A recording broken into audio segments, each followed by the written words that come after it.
Hello, my name is April Cohrs, and I am 51 years old. I have been studying the Faculty of Humanities with a major in English. This is my senior capstone project for my final term at Central State University. There is power in making sure that people feel like part of a community.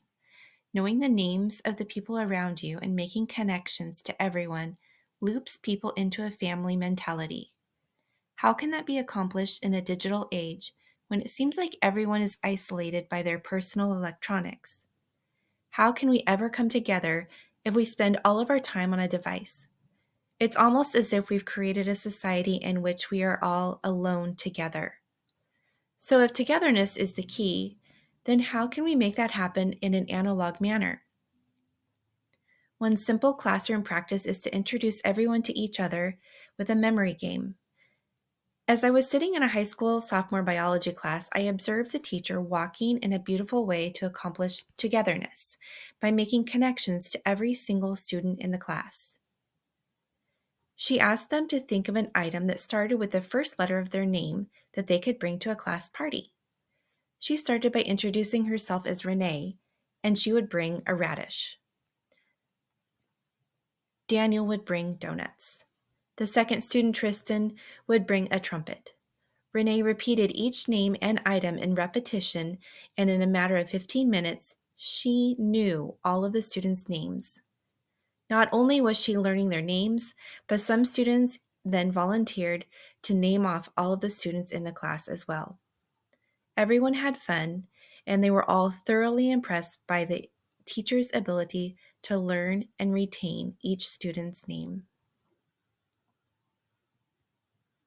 This classroom anecdote makes plain that the future of society hinges on creating environments of inclusion in elementary schools and beyond, where the foundations of learning begin. Caring environments of inclusion fosters healthy emotions and behaviors, creating successful people who contribute positively to society. Creating positive experiences for children is the first place to start. The power of bringing people into the group encourages potentially isolated individuals who invest in the culture of the community. The community provides a safe place that has the power to nurture feelings of self-worth and create opportunities of shared value and respect. It's in such an environment that students can escape isolation and remove barriers. That being said, then a powerful guiding principle in today's classroom should be creating a welcoming society that is genuinely connected to each other as an authentic community. A profound 2023 college commitment speech by Kelsey Connor challenges her peers to think about who they want to be instead of what they want to be. She wants us to describe people by their character traits instead of their career goals. Instead of using labels of things we're good at or bad at, it's important to focus on positive character traits. Even though I'm not good at math, there are a lot of other things that I am good at. I'm a good listener. I like to make people feel welcome. I notice when students are sad, and I make an effort to check in with them. Childhood is the place where negative self-images begin. Hurtful words that have been ingrained in children are carried into adolescence and adulthood. While students spend the majority of their time with their families, they often come to school ill-equipped to manage social and emotional behaviors. Perhaps this is due to a lack of experience of interaction with peers or a lack of adult knowledge on how to properly guide young children. Regardless, the lion's share of this task is placed at the feet of school personnel to teach social-emotional skills. When students lack social-emotional skills, individual learners and the classroom as a whole do not function anywhere near their potential. It's imperative that students understand the importance of skills like problem-solving and teamwork and have meaningful opportunities to practice. Beyond that, social-emotional learning must have authentic real-world application in students' lives. For instance, a simple team Pictionary competition can be a fun and engaging activity, but the real power lies in helping students transition the game skills to an actual problem that requires cooperation. Schools, therefore, are the likely places to institute instruction and practices that focus heavily on making sure that everyone is welcome and made to feel accepted and part of a community. Realistic solutions that can be applied to fairly give each student a good start in life would be incorporating daily lessons focused on being kind. Carving out specific times during each school day would be instituted with purpose. Morning meetings, before recesses, and at the end of the day are the idealistic points. The teachers should have a well-stocked class library with books on this topic. Characters in stories should be diversified with a wide variety of ethnicities and abilities. Ask the librarian to feature these types of books on a regular basis. Teachers can utilize the internet for videos featuring read-aloud books that students can watch during other times. Activities that incorporate fine motor skills can also center on kindness. Memorizing chants or songs about kindness is a great way to indoctrinate kindness. Talking about kindness throughout the student's day should be as natural and common as breathing air. We live in a world where, unfortunately, being mean is commonplace. It can get incredibly frustrating as an adult to ceaselessly be on guard for protecting the innocent against unkind humans. In an NEA article titled, Are You Biased? Yes, You Are. They offer a helpful list for self-assessment titled 7 Ways to Reduce Implicit Bias. Stop, take a minute to breathe and gather your thoughts. Think, is what you're about to say or do going to offend someone, or will it uphold the respect and dignity of others? Reply. Respond with the impact, words, or actions that will have a positive impact on people. Do better. Apologize if you make a mistake. I'm sorry, I understand what I said made you feel a particular way. I'm going to continue to do better so this doesn't happen again. Learn more. Do your own research before asking people of color or marginalized groups to explain implicit bias or misaggressions. Take implicit bias training through NEA or your state association. Practice. Model the behaviors you want people to see. Find allies. Look for people who promote equality, equity, and can help support your goals and mission.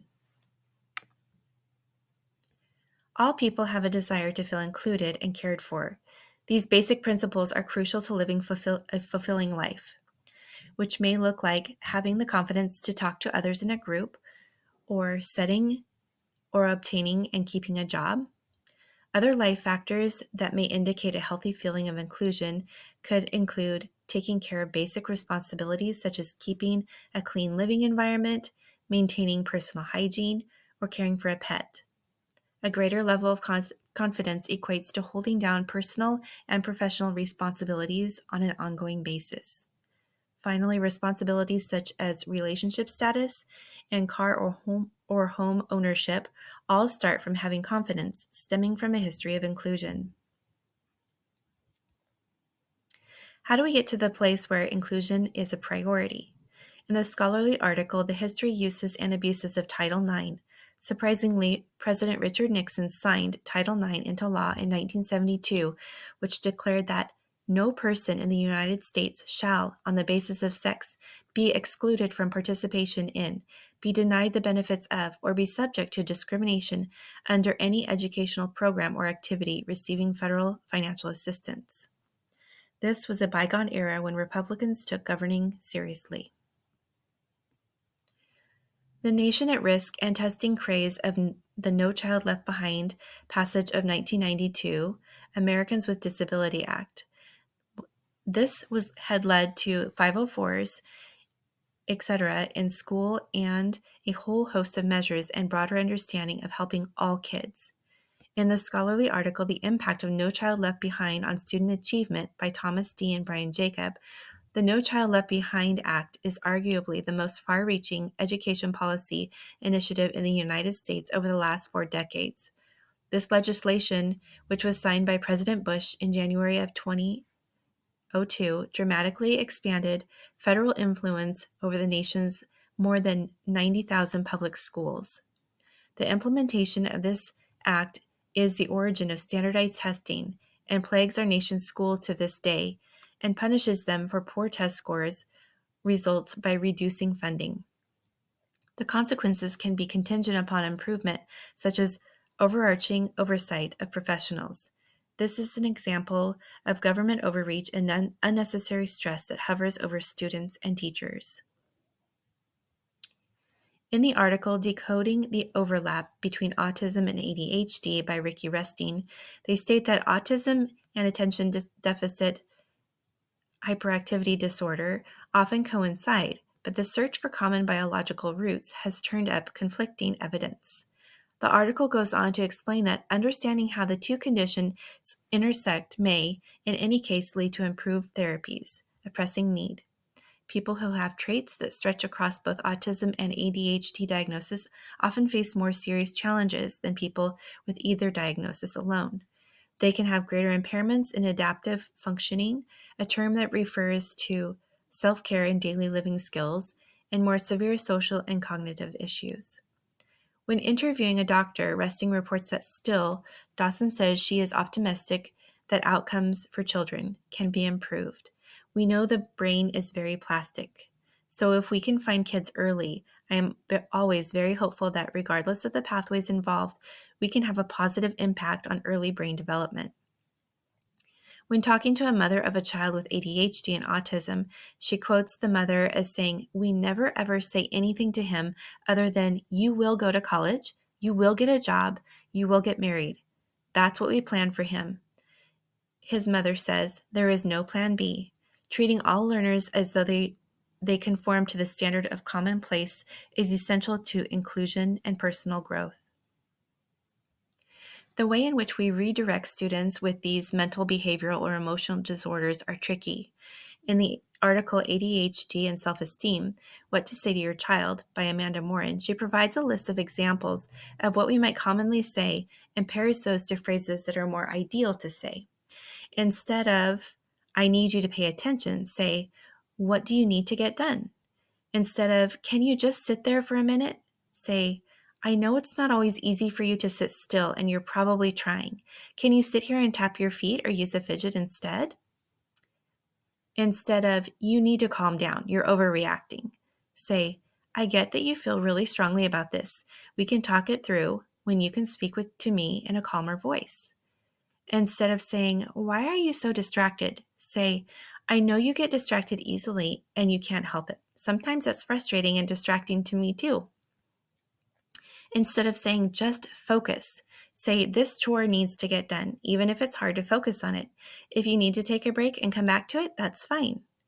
It's incredibly difficult to remember new wording when a teacher is in the heat of the moment.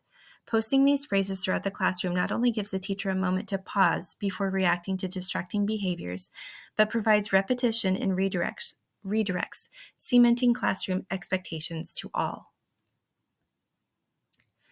Including English language learners is an urgent topic as demographics continue to grow.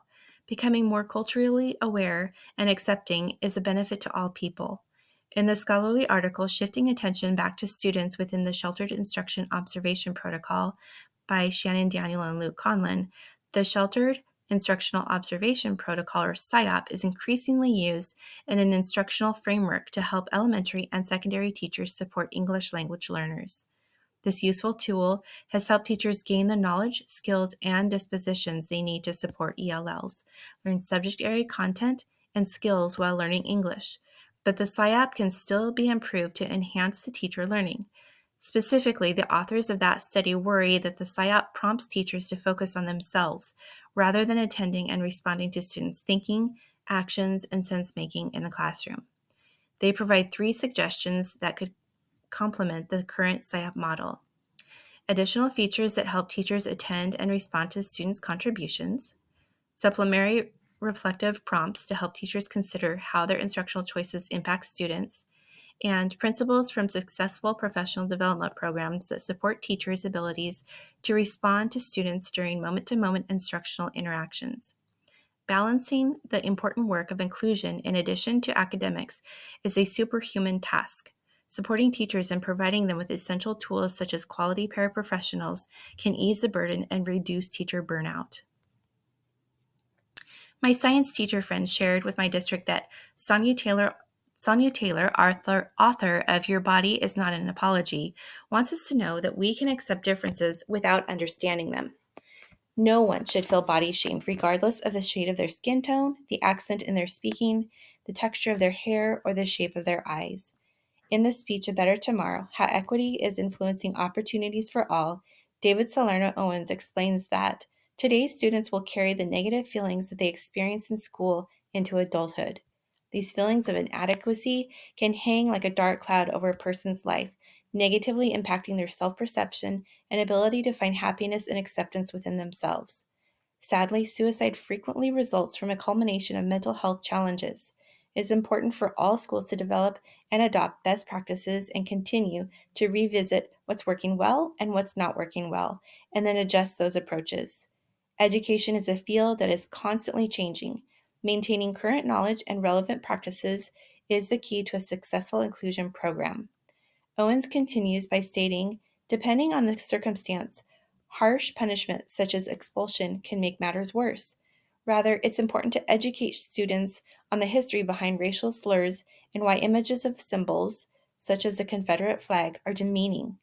When school personnel take the time and opportunity to explain and deconstruct challenging issues to learners, students can expand their understanding, be more well-informed citizens, and share their knowledge with others who may not otherwise know.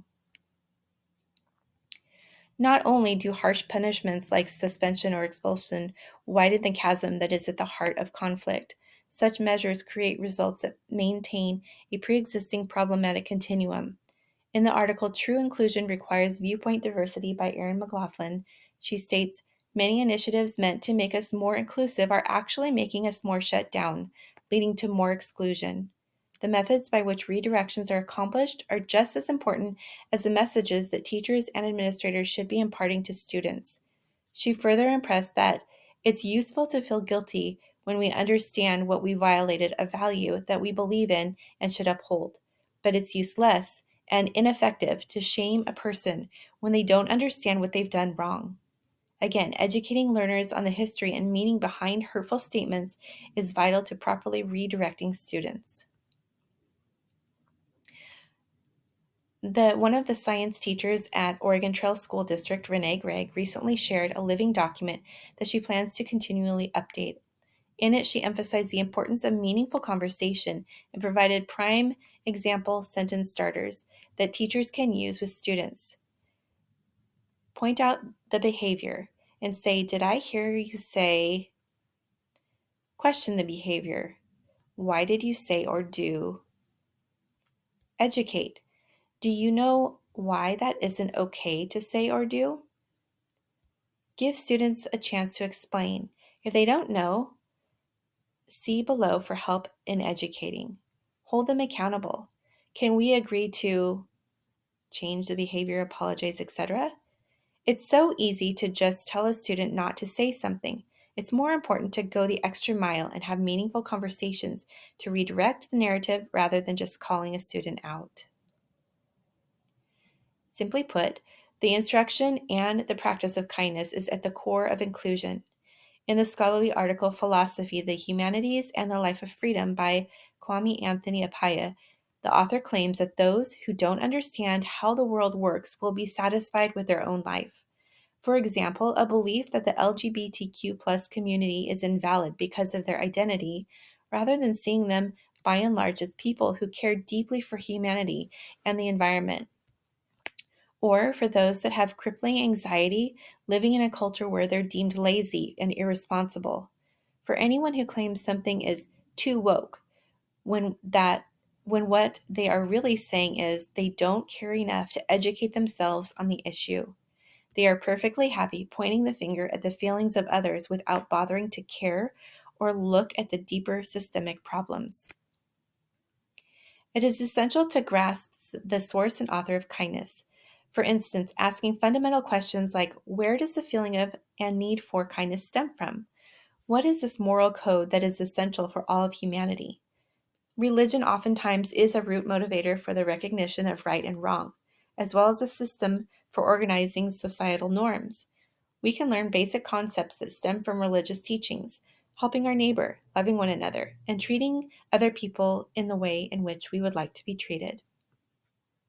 However, religion isn't an end-all be-all. In religious studies, the humanities, and the history of ideas, Eric Sharp explains that through laws, customs, and conventions, all people have varying experiences with religion and use it entirely different ways. Religion is a deeply personal practice, and it can mean a variety of different things to all people. Faith is a fundamentally personal experience, one that is significantly affected not just by religious instruction, but also by the events that occur in each person's life. Some people may hold deep scars toward religion. The condition of one's soul determines their ability or inability to administer kindness. Were they made to feel guilty for sinning or making mistakes? Was religion used as a weapon or scare tactic? Maybe the person was preyed upon and violated within the church. Or it could have been a place of solace and comfort and rest for their soul. Religion aside, it's important to look to scholars and turn to the sciences to study conscious mental health rather than Aristotle, Kant, the Bible, or the Quran.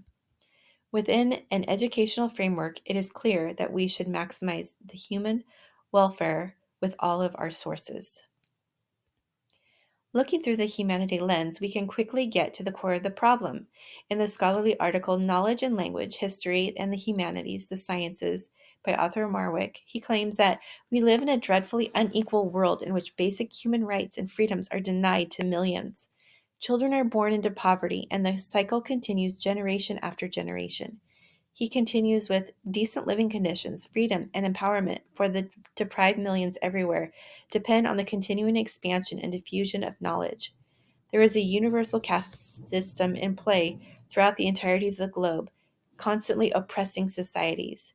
In the recent NPR article, child poverty more than doubles a year after hitting record low. Census data shows Jennifer London tells us that child poverty rose sharply from 2021 to 2023.